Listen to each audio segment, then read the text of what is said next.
So I'll answer the questions sent in and then carry on with any other questions you might want to ask. Namaskar. What was it like being in a cave for a year, and what prompted the decision to do so? Okay, so from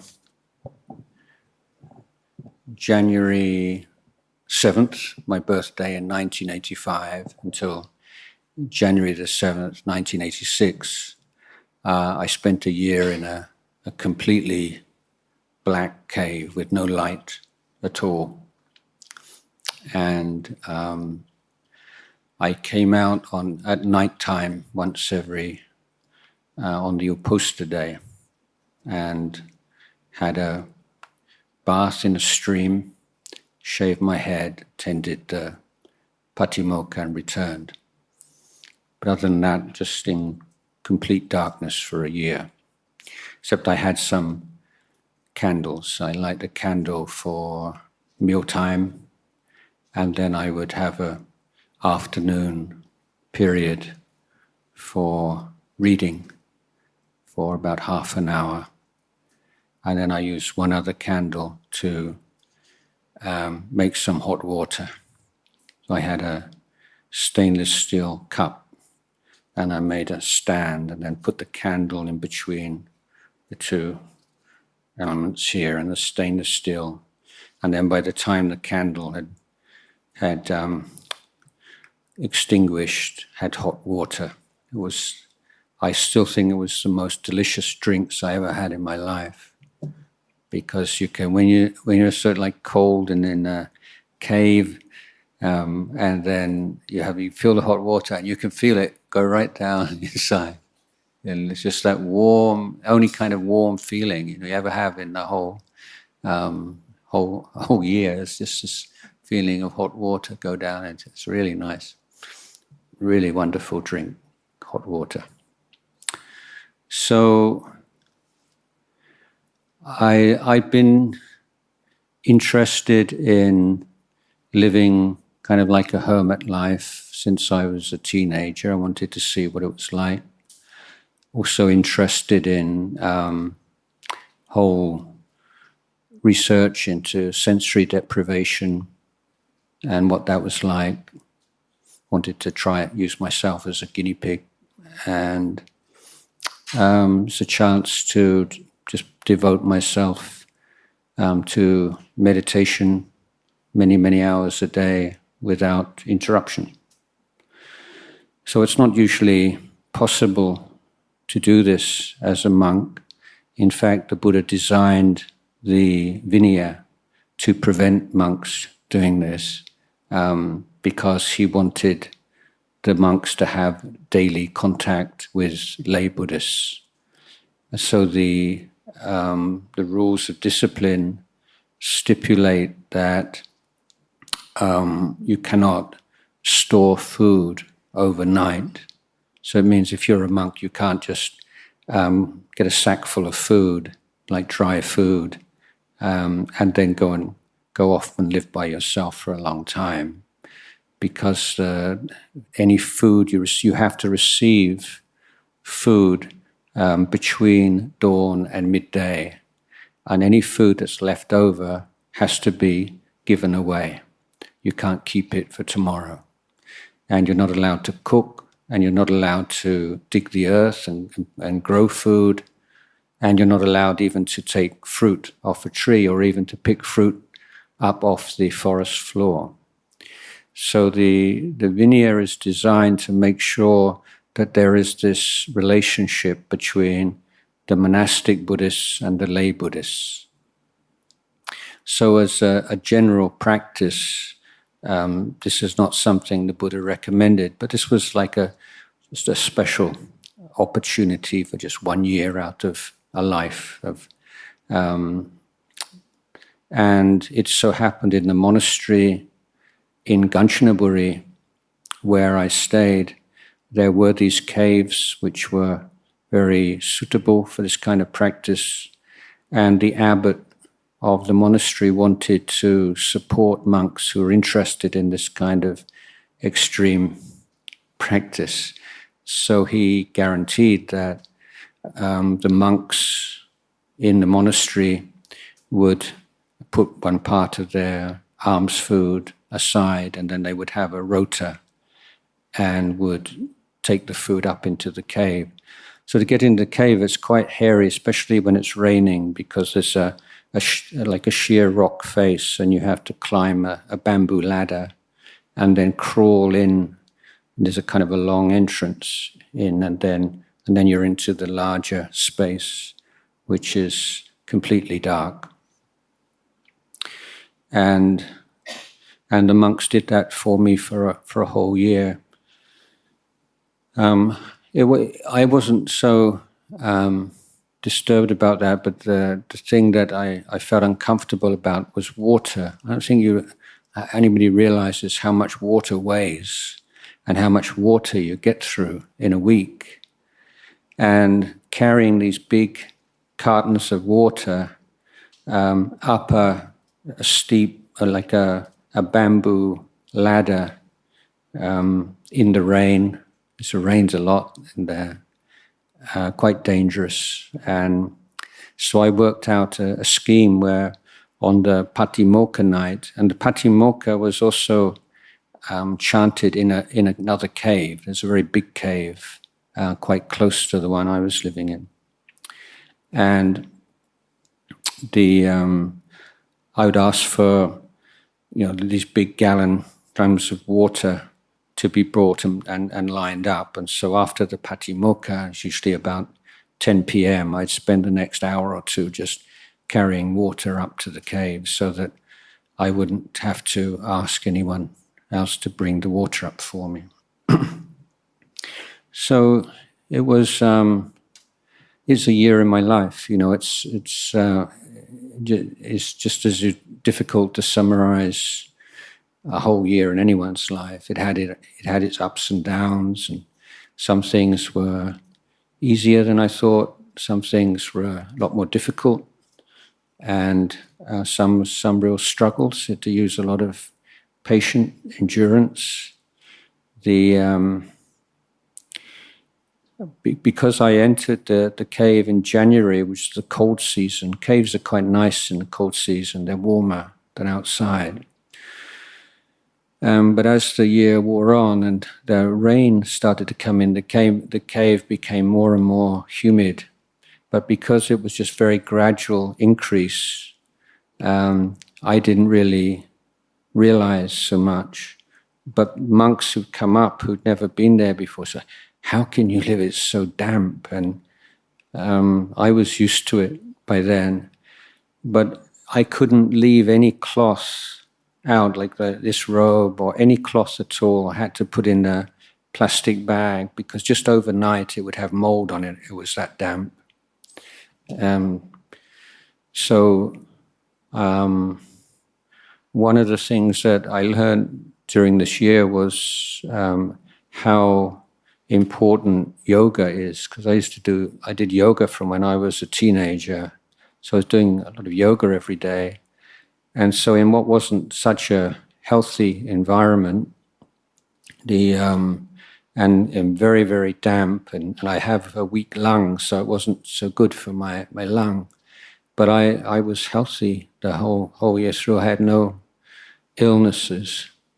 The only close call came one day when the monks brought the food up. So very fortunately, I had a practice, because you're very hungry, so you're only eating one meal a day, and it's kind of cold and damp, and so when the monk came up and brought this bag of food for me, I would sit and just look at it for an hour before I ate it.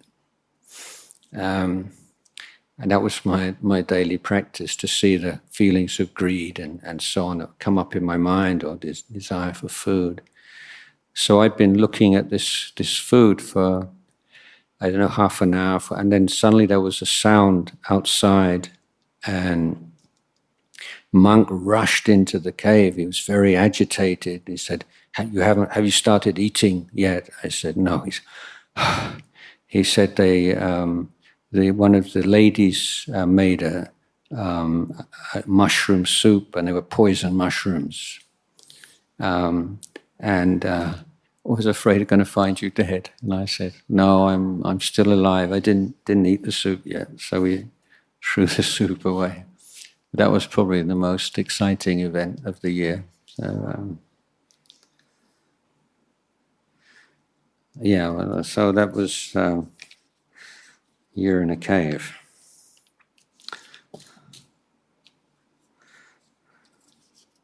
I've never wanted to live in a cave ever since. I haven't.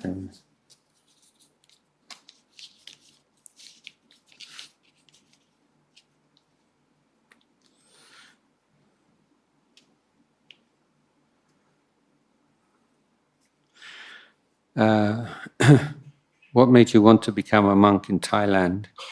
How do you deal with people you care of? Is that care for? Is that? I'm not sure. How do you deal with people you care of? I'm assuming that's care for. Okay, I'll answer it as if it's care for. Okay, why you want to become a monk in Thailand? I grew up in nominally Christian family, but really kind of secular family, and I never felt any connection with Christianity at all. It just seemed weird and unbelievable to me from when I was a small boy, really. So I never felt, I never gave up Christianity because I never really had any faith in it from the beginning. And I remember as a child what I particularly didn't like about it was this idea you have to be a Christian before you go to heaven. And I thought, well, what about all the people in other countries around the world? They're good people and they don't believe in Jesus. So they got to go to hell forever. And I said, well, if you're a teacher or a parent, I can see why you would punish somebody for a while, but, then you give them a second chance. But how could there be a God who's supposed to love you, love all the people of the world, but would condemn people for eternal hellfire simply because they never had the chance to become Christian? This is 7-year-old mind, it just doesn't make sense to me. So I grew up without any kind of interest in religion or Christianity, but as a child, I had asthma, so I missed school a lot, and that was good for me because I spent a lot more time studying than I would have done if I'd been at school with friends. And so I read a lot. I always loved to read, and books were my friend. And eventually, by the time I was in my teens, I had two questions in my mind. And one was, what's the best way to live your life as a human being? And the second one was, the world is so full of suffering and injustice and pain, and does it have to be like this? Or could it be better in some way than it is? And if it could be better, even a little bit better, then what's your responsibility as a human being to try to participate in making the world a better place? So those were the two kind of things I was really interested in, and read a lot of books and psychology and philosophy and so on. So I was a big reader. And then I came across teachings of the Buddha, and they made absolute sense to me. I can remember thinking, this isn't some kind of exotic Asian philosophy. This is just like elevated common sense. It's just so true. And so as an answer to the questions I was asking, the answers I found where I'm first studying Buddhism was that there is a path to enlightenment, freedom, liberation, true happiness, and that is the highest thing, the best possible thing you could devote yourself to as a human being. And that made sense to me. And then teaching that the underlying all of the different kinds of suffering and injustice and so on and so forth are, the defilements in the human mind. Whatever the social system, the political system, the economic system, the constant, with all those changes and variety and diversity, underlying it all is defilement in human mind. So following the Eightfold Path of the Buddha, pursuing one's own liberation is also giving me the tools to be able to share that understanding with others. So one small part I could play in making the world a better place was pointing out to people how defilement creates suffering in their lives and in their families and communities, and sharing the methods that the Buddha revealed that could help to alleviate that suffering. So that's what I really sort of felt, Buddhism is the path for me. But I was also teenager, want some adventure and excitement and experience in my life. So I decided I wanted to go to India, because I'd always been fascinated with India since I was small. And I wanted to go in a way that was really challenging.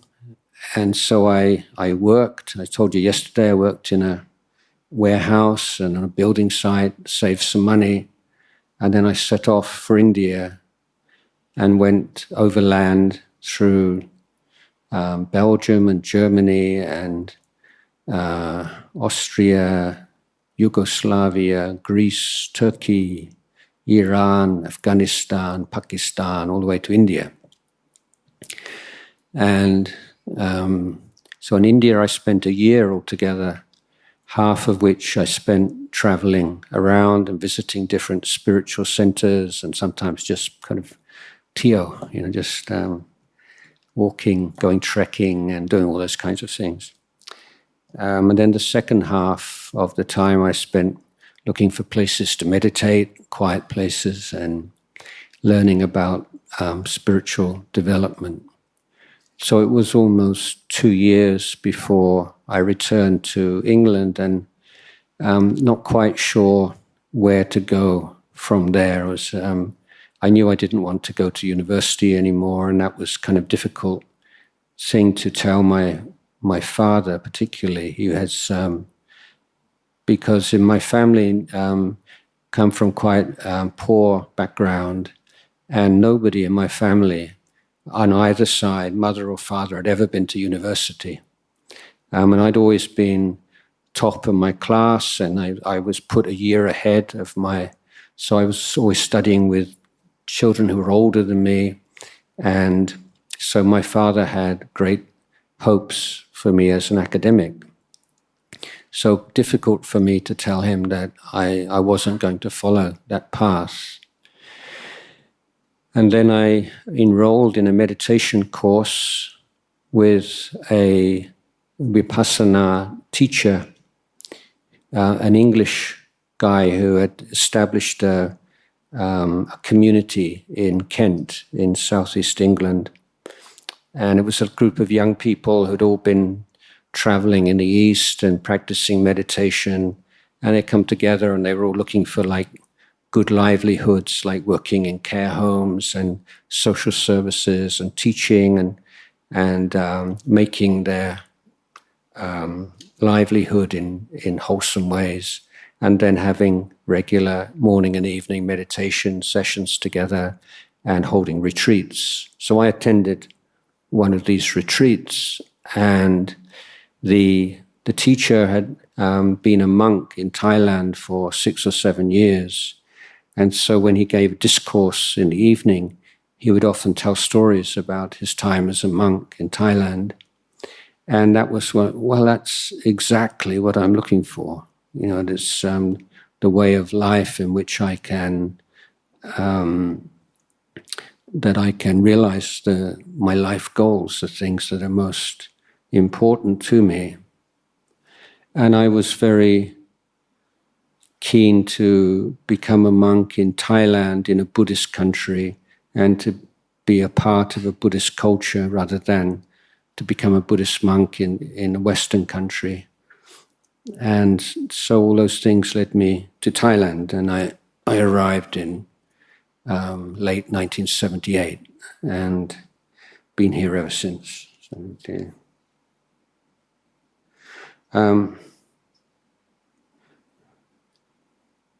I'm still not sure about the second question here. Maybe someone can either ask or write it down again. How do you deal with people you care of? Is this, are you talking about me, or is this a genuine? Let's take it as a general question. Okay, how you deal with people you care for, meaning family, friends, loved ones, and so on.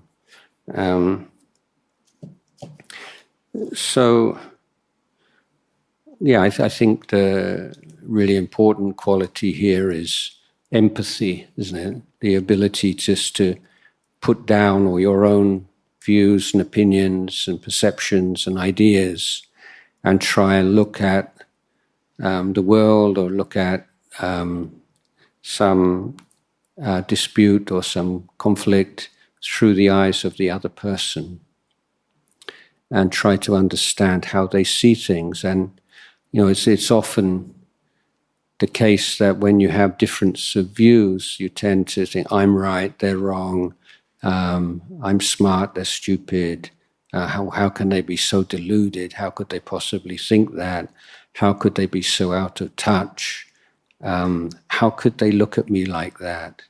So I have all these kinds of things going on in your mind. So give people the benefit of the doubt. So that means that you follow principle innocent until proved guilty.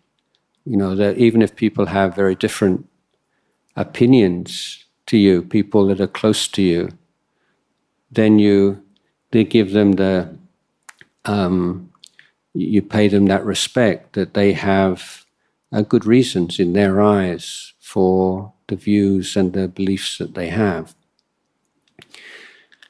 So to avoid any kind of too much conflict, rather than say it's two people quarreling, you come together as, rather than me against you, it's like, how can we deal with this problem?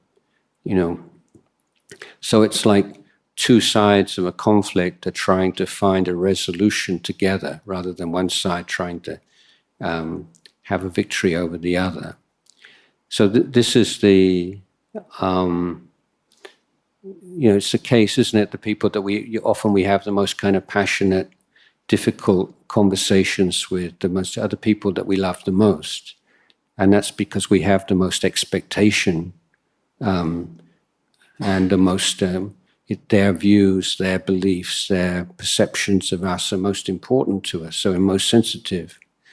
And if living in a family or in a relationship, then people close to you know exactly what buttons to press when they want to evoke an emotional response.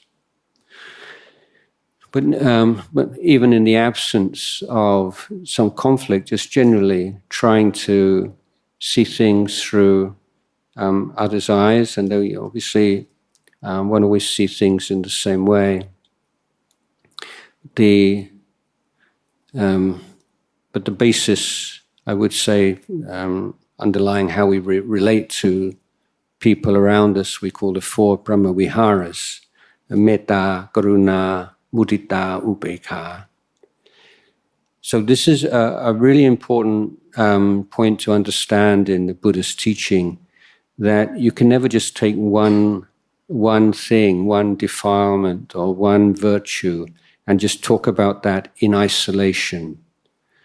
And this is why we find most of the Buddha's teachings are like groups of defilement. So you have the hindrances to meditation. There's 5 hindrances. There's 4 noble truths. There's 3 of this. That's not just as a technique to help people remember the teachings more easily, but it's because of the organic relationship between these different qualities. So this point is not understood. By every now and again you get like scholars and people that say, well, look, let's make a new religion or a new, like a universal religion. We'll take a bit from there and a bit from there and a bit, and then we'll all the things that people can agree on and put them all together. That just doesn't work, because you can't just sort of put all these things together and shuffle the pack. From Buddhist point of view, you have to understand the connections between different states, positive and mental states. In the case of the 4 Brahmaviharas, then you have metta, which is that general wish for other people to be happy, for all beings to be happy. And you have karuna, which is the wish for people to be free from suffering. So if you see someone suffering and in pain, then karuna will come to the fore. Generally, in the absence of some obvious suffering, then it will be metta. But the third one, mudita, and that's more of a difficult one for many people. It's developing the faculty and the ability to rejoice in the happiness and success of other people. And if you can do that, it's just such a source of joy in your life. Of course, one person, how much success can you have? How many good things can you do? Not so many. So if your joy is only going to come from what you do individually, then that's pretty restricted. But if you can open up and rejoice in all the good things that other people do as well, it's limitless, isn't it? You have an endless source of joy just looking around you. So this, I'm not talking about like positive thinking and trying to look everything in a good way, because that's really artificial and I don't think it's very sincere. But if you just open your eyes to all the small acts of kindness and goodness going on around you all the time, in terms of the effect on your mental health and your inner happiness and joy, it's quite astounding. And one of the changes that take place as you follow the Buddha's path, and if you meditate regularly, you become more and more sensitive to goodness. You notice it more. You appreciate it more. And it brings you a lot of joy in your life, as I said. So mudita is really important one to develop, and going against those feelings of jealousy and inadequacy and replacing them with this appreciative joy. But the 4th one is it's kind of like an outlier. It's equanimity. So many people wouldn't even think of that as an emotion, would they? Because when you think of emotion, you think of something sort of outgoing. But equanimity is that sense of balance and kind of solid unshakability of mind. And that's without that one, the other 3 are never really developed so much. It's like a neutral gear. Let's say you're going into positive, you want to help someone to be happy. Because if you have a desire to be someone happy, it's going to lead to you acting and doing things. If you really sincerely feel compassion, that's going to lead you to, it's not just sitting there with your eyes closed thinking, may all people be happy. I mean, inevitably, if you start thinking that way, it's going to express itself in the way you relate to people around you. But there are many occasions, aren't there, where maybe you want to help people be happy, or they're unhappy, they're suffering, and you want to help them, but you can't do it. Maybe they're quite happy with what they're doing. They think they're right, or they don't trust you, or you just lack the kind of communication skills to be able to really explain to them or to help them in the right way. So on many occasions, the situation is just not ready for that person to change and to find happiness or free themselves from suffering. So what do? You know, where do you put your heart? Where do you put your mind when you see someone you feel so sorry for them and you really want to help them and you're ready to, and they don't want you to help them? So you just sort of write them off and say, okay, I did my best and goodbye. No, you come to equanimity, and equanimity is you accept, well, this is how it is right now. It's like this. The situation is like this. All the causes and conditions are like this. But I'm here, and if things change and I can help and I can do something in the future, then I will. But right now I can't. So I'm not just going to sit there and feel miserable about it or feel I'm hopeless or be sad and depressed and say, well, no. Then my mind shifts to upekkha, into balance mode. And this is in all of the groups of the good qualities, there's always one quality is like the representative of wisdom. So it's not always called panya or wisdom, but it's in the wisdom family. And in the positive emotions, upekkha is the wisdom in the wisdom family. But it's the key emotion. So you can see very easily the dangers when you lack upekkha. When you see this with parents, now parents just have a natural, sort of instinctive, strong wish for their children to be happy, and find it almost unbearable for their children to be unhappy. You know, you ask 9 out of 10 parents when their children are suffering, if you could take on your child's suffering for them, would you do it? 9 out of 10 parents would say yes. That's just part of being a parent. That's just something that is just a natural thing. But that strong love and concern and compassion, because it often lacks upekkha, can lead to very misguided parenting. Because parents find the suffering of their children unbearable, they don't allow children to explore the world and to learn from experience and to develop self-reliance and these very important qualities in the long term. If you're too focused on present moment, you know, your child or someone you love wants something, you know, you want to give it to them. Oh, they're so happy, you know, or they're unhappy and they're crying or they're upset, and you just want that to go away as quickly as you can, whatever you can do. But that's not necessarily the best thing for that person, is it? Because that thing they want may not be a good thing at all, long term. Or that thing that they dislike, we know from having lived in the world longer and have more experience, it's a good thing, long term. So the parent or the person who's wanting to help another person has to be able to have that equanimity and be there even though the person you love or you care for is disappointed or angry, upset. You have to be willing to be patient with that.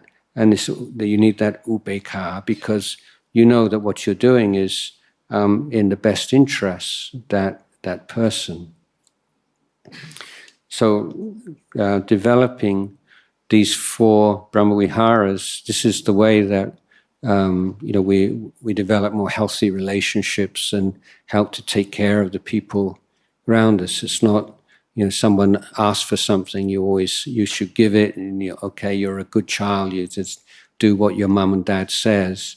That's not gatanyu gataveti. That's not what Buddha taught. Because if your parents are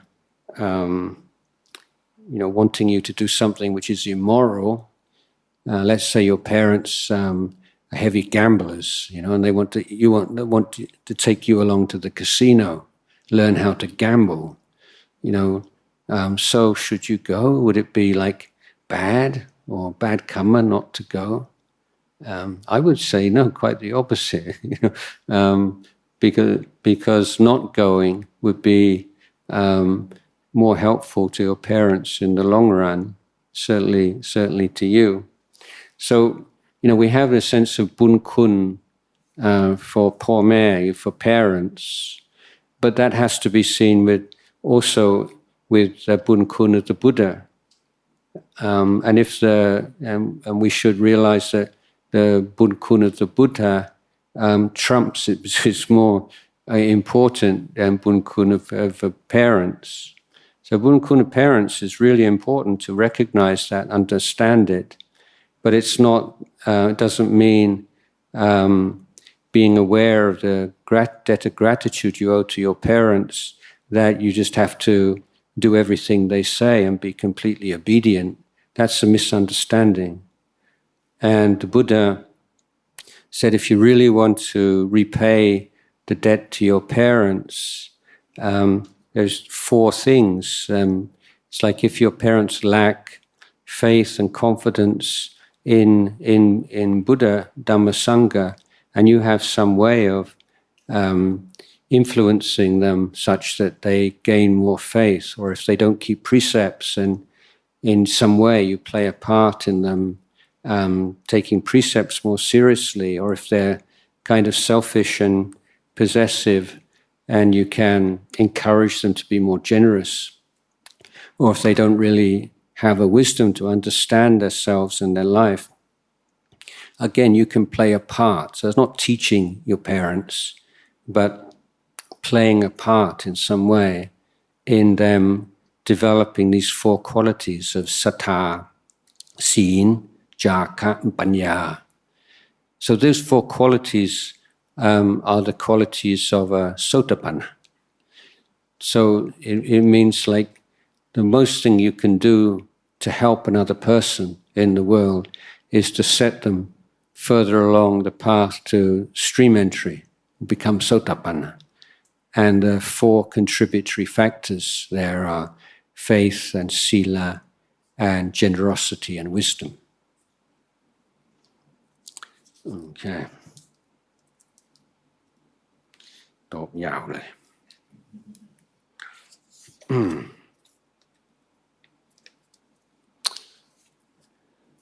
I always have a bad dream. What can I do? Well, first cause of bad dream, basic, fundamental, is eating the wrong thing before you go to bed. Don't eat cheese before you go to bed. Sometimes, this has come from the Buddha himself, talking about dreams. This isn't me, okay? The Buddha said this. He says one cause of bad dreams is indigestion. Generally speaking, it's a good idea not to eat too much your main meal in the evening. If you can adjust your schedule and have your main meal in the middle of the day, and in the evening something lighter, that's very good for health, generally, and also help with bad dreams.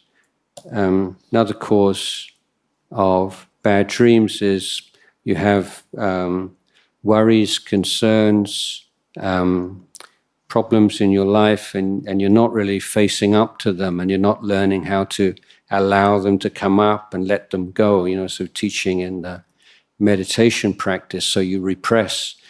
And in daily life, there's so much going on. You can keep busy all the time, can't you? You know, you're just doing this, doing that, watching this, watching that. You can get your telephone and go on YouTube or Instagram or whatever. And so basically you can run away from yourself all your waking hours. The only time you can't run away from yourself is when you're asleep. And then these things will come up, you know. So this is one cause of bad dreams. So in terms of dealing with it, apart from being aware of what you're eating in the evening, not suffering indigestion, is really make a point of making the last half hour or so before you go to sleep really wholesome, to do some little bit of chanting, a bit of meditation, some sharing of merit, spreading metta, and just putting your mind in a really good wholesome state before you go to bed.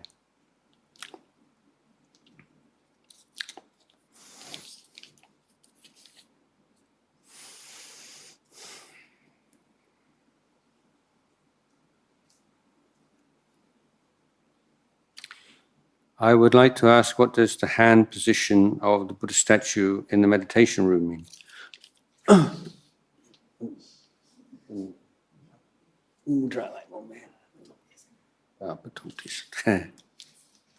ท่านเป็นมหาท่านมีความรู้ This is what they call the first desana. So this commemorates the teaching, the first teaching that the Buddha gave, was that really the Buddha became like the full-on Buddha when he gave his first teaching. Before that, the Dhamma was just in the Buddha's heart.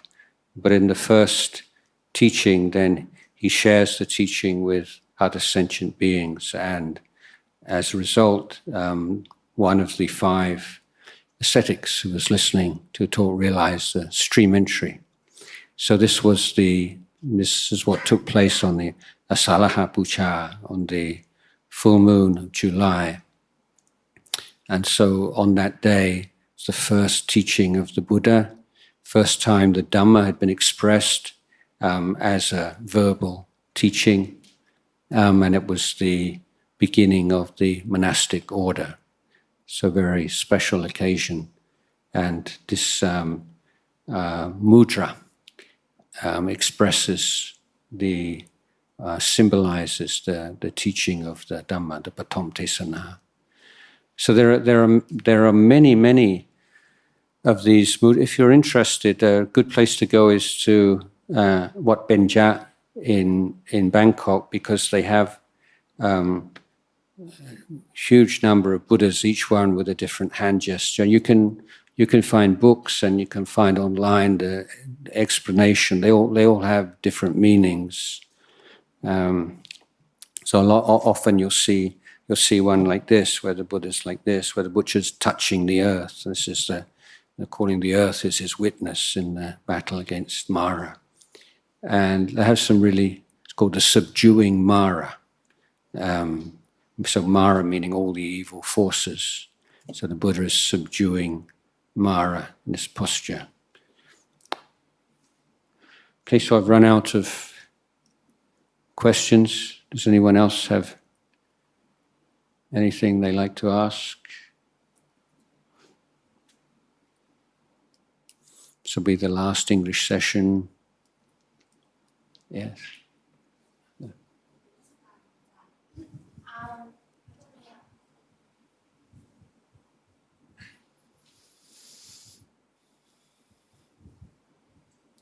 I have my personal curiosity since I was in school, since I saw you in ม.1, since ม.6 in Panyapati. So I mean, I never saw you like having, I always saw you smile. So it's kind of like my personal curiosity about like, are you really have the emotion like a general human sort of? Yeah. Yeah, I mean, that's why not?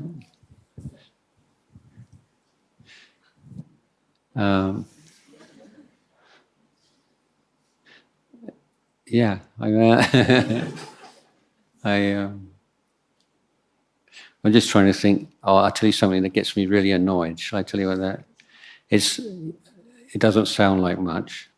It's when people pronounce Cho Chang and Shor Shi. Like go to Chiang Mai. I really regret that Chiang Mai has disappeared forever. Now it's Chiang Mai. And check your luggage in Chiang Mai. And I really like the CH sound, Cho Chang sound, and I'm really sad that it's disappearing from Thailand more quickly than the elephants. And so you see, my lay name before I became a monk is Sean Chiverton. So when I came, Thai people couldn't pronounce, or Islam people certainly couldn't pronounce SH, sh. And so Lumpur Cha gave me my name, like nickname is Chon, like spoon. So he would call me Spoon. And I say Chon. And then over the years, because of influence of like Luke Krung, singers and so on, then Chan became Shan, and so that sound is now disappearing, or has disappeared. And so the problem I have with it is, it's not that, language changes all the time. Okay, so if people in a certain country want to change the pronunciation of a letter, then that's perfectly all right. But the problem is the assumption that you can do that when you're speaking English. And so now pronunciation of English has got much worse, because people are pronouncing ch in English as sh. So my name, like Sean Chiverton, now Thai would pronounce Sean Chiverton and make no distinction between CH and SH. So SH means Shiva, like the sun. So it's changed my name forever. Now I come from Shiva family. It's like... So yeah, this is the kind of things that get me emotional.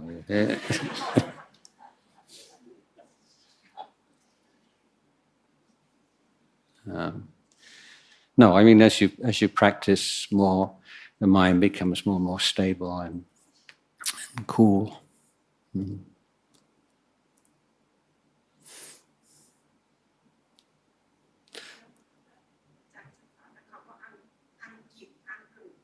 Nancy. Yes, ครูอ้อน is yes. อังกฤษก็หายไปแล้วเหลือแต่อังกฤษเสียดาย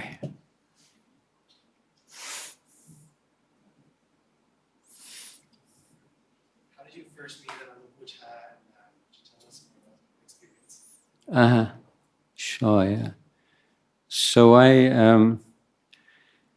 before I came to Thailand, a Buddhist friend of mine, said, there are some Western monks from Thailand in London, and they're looking for a place to build a monastery. Why don't you go and because you've never been to Thailand, you don't know anybody, why don't you go and ask for some advice from them where to go? And so at that time, Ajahn Sumedho, who was Ajahn Chah's senior disciple, with about 3 or 4 other monks, were living in a townhouse in the middle of London on Haverstock Hill, which is just between Chalk Farm and Hampstead Heath, if anybody knows that part of London. It's like a very busy road, and it's a nice place. But I ended up staying a few days and eventually becoming a pakao, like wearing white and spending the rains retreat in England with Ajahn Sumedho and his group. And so I heard a lot about Ajahn Chah during that, so I'm really inspired. And I arrived in Bangkok, in Don Mueang, and my plan was I didn't bring any money with me, because I thought, if I sort of chicken out or it's too tough, I won't have any choice. I just have to stay. So don't want to give myself any way of getting back to England. So, but I just had, I don't know, a few hundred baht or whatever, and Don Mueang in those days was just in the middle of rice fields. You couldn't see Bangkok from Don Mueang. So where's Bangkok? I didn't even know. And we went out to the main road and I caught a bus. I just assumed that would be going into Bangkok. And it was certainly after a long trip and it was so hot. And then on this bus with no air conditioning or anything. And eventually got off at the Victory Monument. And someone in England said you should go to what Benjamin Boppit. And I went, so I walked to what Benjamin Boppit, and then they wouldn't let me stay. So I had one other address written down on this piece of paper. It's called What Bovonives. And they said, what Bovonives? And where's that? So I start asking people. He was like, do you know what Bovonives? And so eventually I thought, it's just really just so completely exhausted, and I thought I'm just going to have to take a taxi. So I gave him this piece, what Bawaniwet? And so they took me to Wat Bawan, and there was a Indonesian monk who let me stay underneath his kuti. And so while I was at Wat Bawan, I was speaking with some of the monks there, and they said, before you go to stay with Luang Por Chah, you should go and visit one or two other monasteries. You might. So I got persuaded, and I went to stay with Ajahn Mahabua for a few days, about 10 days. And so it was very inspiring, but then I still felt, no, I still want to be Ajahn Chah disciple. So I caught a bus from Udon, came all the way down the Mekong River and came to Ubon. And again, I didn't know what I didn't speak a word of Thai in those days. And so I thought, just take just chua parami. So I just got on a bus because it's a really nice pink bus. I thought, what a cool bus. So I got on this bus, and it took me right to Warin Chamrap, and on the outskirts of Warin Chamrap. And from there, I got the directions to go to Wat Papong, Ajahn Chah's monastery. So I was walking along the road. In those days, there's hardly any traffic. And this car came from the other. So that's unusual, like a rotgeng, like soon car. And there was these three young women in it. And they said, where are you going? They spoke English. I said, going to Wat Papong. They said, oh, we'll take you. So they're like Tivada. So kid prung tang, manut raเป็นเทวดากันแน่ So they took me to Wat Papong, and then it was the Upusta day, and I met an Australian monk, and so he took me to his kuti and he shaved my head for me, and then we went to pay respect to Ajahn Chah. So and he was sitting underneath his kuti talking with some monks. And so the Australian monk introduced me. He said, "This is Sean." I was wearing white, so keeping 8 precepts. His disciple came from Ajahn Sumedho. He wants to come and ordain here, and Ajahn Chah was drinking some herbal honey drink, and he saw me and so I crawled and he gave me his drink, and that's it. That was like, this is my teacher. I don't want to go anywhere else. So I think that the thing that's really special about teachers like that is they don't seem special. They just seem like completely ordinary. And normal, and it's like you feel that you're abnormal. This is what a normal human being should be like, and then everyone else is kind of like weird. Yeah. So, and just a complete unshakable, like a force of nature. Just like if you were to go to the Himalayas, or you see Niagara Falls, or you just see something which is completely natural and just what it is, nothing else. That's like meeting someone like Ajahn Chah. So see, in the beginning, he didn't speak any other language. He didn't speak English, but you don't really need that much like content, because, as I say, I'd read a lot of books, and most of the Westerners, we read a lot of books already.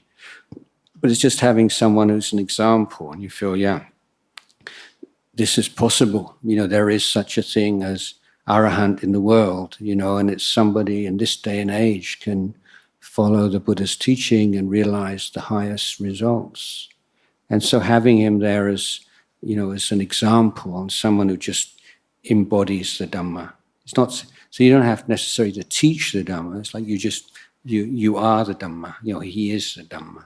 So that's what's really inspiring. Rather than he's telling you all these wise things every day.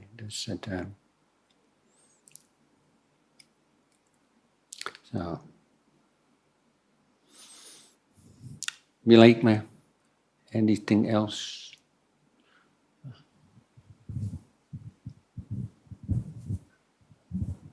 Namaskar, Ajahn Khab.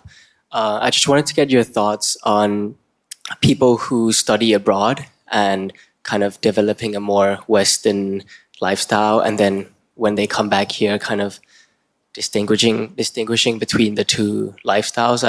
I've been abroad since 11, and I feel like I live kind of two completely different lifestyles or lives, and sometimes it's hard to distinguish between one another. Yeah, I don't know that there's such a thing as a Western lifestyle and a Thai lifestyle that can be compared, because it depends on social level and whether you live in the city or whether you live in the countryside, and the particular kind of family that you live in, how close they are, and because families in the West tend to be a lot more loose and not so much expected of each other. But America is it's like an outlier. It's a very unique country. Because of the influence of Western culture, that this tendency to think that they are the leaders or the standard, overlook just how weird a place America is, really. Compared with any other country. So some years ago, there's a real big storm in social science circles, because they realized that many of the most important theories and studies in social science over the past and made a really serious mistake in assuming that you could just take students off university campuses in America and ask some questions or get them to be involved, and then deduce from that all these statements about human nature. When in fact, university students in America are actually quite different from university students in other countries. And this idea that what's true for us is true for everyone, this is kind of like classic Western arrogance, isn't it? So they started to redo all the most key studies and experiments in social science in different countries around the world. And then they did a sort of I don't know what you call it, like a graph where you let's say from America, it's like, say, extreme individualism. And then, say you have, the other end of the spectrum, you'd have like North Korea, which is exactly the opposite. So America, rather than being in the middle, sort of like an average human being is an American, they're way out on one end of the spectrum. And so there's all kinds of interesting aspects to this. One study was to show landscape paintings to American students and Japanese students. And so what American student says, oh, here's this guy or this girl, this woman, and they're this, and then in the background, so their focus is immediately on the foreground. Whereas Japanese students, they say, well, there's a mountains and there's a lake and so on, and then in the front there's some people. So the Asian or the Japanese is to see the context and the relationships rather than the person who's standing at the front, the hero or the heroine. So there are a lot of really fundamental cultural differences between America and Britain, let alone America and Thailand.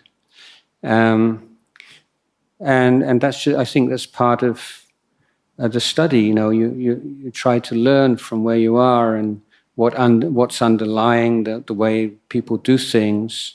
I think the important thing is not to say that one's right and one's wrong, that societies come up with different answers to the challenges that they have, and those can be conditioned by things like geography, for instance. I mean, America, has a particular psychology because, it's so isolated from the rest of the world. It's a world in itself. Whereas in Europe, everyone's very aware. You've got all these different countries and different languages all around you. You can't be that kind of, you can't think you're really special or different in the way that you can when you're isolated in the way that America is. So the question is not so easy to answer, but I think that whatever the cultural forms are, there are certain kind of underlying values. And this is why I've been talking about, we really need to kind of identify our values. Just what are we doing in this world? What's you pure arai? So because once you have some values, the things that you feel are most important in your life, then you can say, well, in how does what I've experienced in America relate to my values? What are those things in America which are that I've really learned that are in harmony with my values? And what are the things that maybe oppose my values? And same back in Thailand. But for sure, you have to adapt, and finding a way to adapt without seeming insensitive or that and they don't know, and just having that kind of kindness and patience. And you've learned things in the West, and some things you can adapt and apply here in Thailand and make Thailand a better place. There's lots of huge problems here, and a lot of there's lots of lessons to be learned from the West and applied in your life here.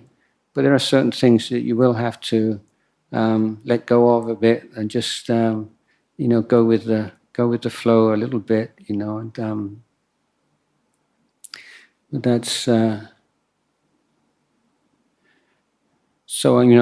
Obviously, as a Buddhist monk, I think you should come back to teachings of the Buddha, and they'll give you your anchor and help you to deal with the changes and the challenges of adapting to.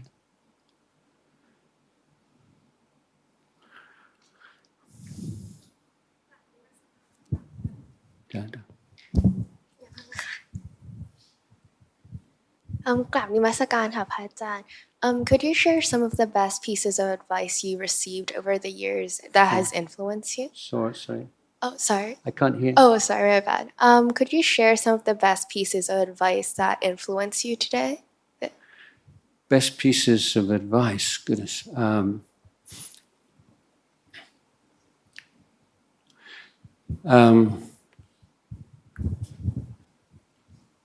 I have to sit and think about it. The first thing that comes to my mind was my father. When I was a boy, he always say, "It takes all sorts to make a world." So the world's very diverse. You can't expect everyone to be the same as you. There are all kinds of different people, different values, different religions, and you should respect everyone. So that was something my father taught me. And second one he taught me is, if you're going to do something, then do it well. Whatever you do, put your heart into it and do it well. And then afterwards, actually, I disagree with him on this one, because I see so many people who actually limit themselves because they don't want to do anything that they're not good at, because they're afraid people will laugh at them, or they don't want to be a failure or a loser. But if you really want to grow in life, you should be willing to do things you're not good at and make mistakes. So, be willing to make mistakes and learn from them. That would be a piece of advice. Obviously the Buddha's teaching to develop the Eightfold Path, that's the most kind of formative one.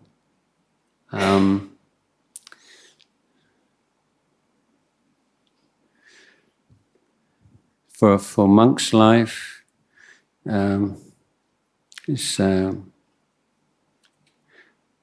isn't so much advice, but something that I always liked is like, "Mak ngai dai yak, lambak dai di." When I first in Thailand, that was one of the first sort of little phrases I learned learning Thai. And Ajahn Chah would teach monks, nor noi, gin noi, put noi, Sam Korn. Goodness, I received so much good advice in my life. So, it's just a few for you.